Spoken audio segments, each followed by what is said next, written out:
दोस्तों, प्राचीन समय की बात है। चोलराज और विष्णुदास नाम के दो मित्र थे। दोनों भगवान श्री विष्णु जी के भक्त थे। चोलराज एक चक्रवर्ती सम्राट था जो बहुत धनवान और दानवीर था। इसके विपरीत विष्णुदास एक गरीब ब्राह्मण था, परंतु वह बहुत विद्वान था। दोनों प्रतिदिन भगवान श्री विष्णु के एक मंदिर में पूजा करने के लिए जाते थे। एक दिन सम्राट चोलराज मंदिर में भगवान की पूजा करने के लिए गए। उन्होंने भगवान की मूर्ति की मन पूर्वक पूजा की, भगवान को कीमती वस्त्र पहनाए, हीरे मानिक मोती के अलंकार चढ़ाए और अन्य रत्नों से भगवान की मूर्ति बहुत अच्छे से सजाई। और इसके बाद वे पूजा करने के बाद वह शांति से मंदिर में थोड़ी देर के लिए बैठ गए। दोस्तों, कुछ देर बाद विष्णुदास भी मंदिर में पूजा करने के लिए आए। विष्णुदास भगवान की भक्ति में मग्न हो जाता था। वह इतना मग्न हो जाता था कि उसे आसपास का ध्यान भी नहीं रहता था। विष्णुदास ने श्री विष्णु सूक्त कहते हुए भगवान की मूर्ति को जल का स्नान कराना आरंभ कर दिया। उससे क्या हुआ कि चोलराज ने जो वस्त्र और अलंकार भगवान को चढ़ाए थे वह पानी से भीग गए। बाद में विष्णुदास ने मूर्ति पर तुलसी के पत्ते और पुष्प अर्पण किए, जिस वजह से मूर्ति पर पहले से ही चोलराज के अर्पण किए हुए सभी हीरे मोती के अलंकार ढक गए। चोलराज वहीं बैठा यह सब देख रहा था। विष्णुदास की यह कृति देखकर उसे बड़ा क्रोध आया और बोला कि तुम्हारे फूलों के कारण मेरे द्वारा अर्पण किए हुए हीरे और अलंकार दिखाई नहीं दे रहे हैं। तब विष्णुदास बोले, भगवान को हीरे मोतियों का मोह नहीं होता। अरे भगवान तो भक्ति के भूखे होते हैं। यह सुनकर राजा को अत्यधिक क्रोध आया। हे दरिद्र ब्राह्मण, तुम्हें अपनी भक्ति का अहंकार हो गया है। भक्ति की बातें करते हो तो यह बताओ कि तुमने अब तक कितने मंदिर बनाए हैं या कितना दान धर्म किया है। दोस्तों, इस पर विष्णुदास ने कोई भी उत्तर नहीं दिया। वह शांति से खड़े थे। यह देखकर चोलराज ने विष्णुदास को आह्वान दिया।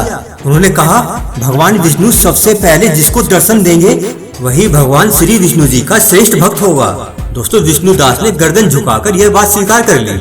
दोस्तों, चोलराज सम्राट था और ऐश्वर्य संपन्न था, इसलिए उसने अनेक ऋषि मुनियों को बुलाया और विष्णु जी को शीघ्र अति शीघ्र प्रसन्न करने के लिए अपनी संपत्ति के जोर पर यज्ञ याग हवन करके प्रयास करने लगा।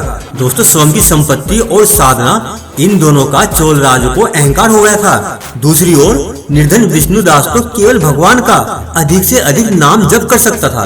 वह पूरा समय नाम स्मरण करता रहता। अखंड नाम जप के कारण धीरे धीरे विष्णुदास के आचार विचारों में बदलाव होने लगा, जिस वजह से विष्णुदास पशु, मनुष्य, वस्तुएं आदि सभी में भगवान को देखने लगा। साधना करने के लिए अधिक से अधिक समय मिले, इसलिए विष्णुदास दिन में एक बार ही भोजन ग्रहण करने लगा। ऐसे करते हुए समय बीतता गया। दोस्तों, एक दिन विष्णुदास ने प्रतिदिन की भांति स्वयं के लिए रोटियां बनाई, परंतु कुछ ही देर पहले बनाई गई रोटियां थाली से गायब हो गई। विष्णुदास ने सोचा, अब दोबारा से रोटियां बनाने बैठूंगा तो साधना खंडित हो जाएगी। साधना खंडित न हो इसलिए उस दिन विष्णुदास ने उपवास कर लिया। दूसरे दिन पुनः वही हुआ, उसकी बनाई हुई रोटियां फिर से गायब हो गई। दोस्तों, ऐसा 7 दिन तक होता रहा। तब विष्णुदास ने सोचा, यह जो घटित हो रहा है यह जान लेना आवश्यक है। दूसरे दिन रोटियां थाली से गायब होने के कारण जानने के लिए विष्णुदास ने रोटियां बनाकर थाली में रख दी और स्वयं एक कोने में जाकर बैठ गया।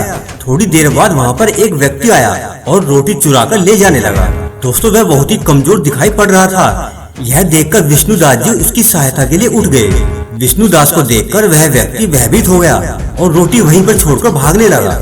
विष्णुदास भी उसके पीछे पीछे उसे रोटी देने के लिए दौड़े। कुछ अंतर के बाद वह व्यक्ति थककर नीचे गिर गया। दोस्तों, विष्णुदास ने उसे जगाने का प्रयास किया। स्वयं के वस्त्र से उसे हवा करने लगे और तभी क्या आश्चर्य होता है कि देखते ही देखते उस व्यक्ति के स्थान पर भगवान विष्णु प्रकट हो गए। विष्णुदास की भक्ति से भगवान विष्णु प्रसन्न हो गए।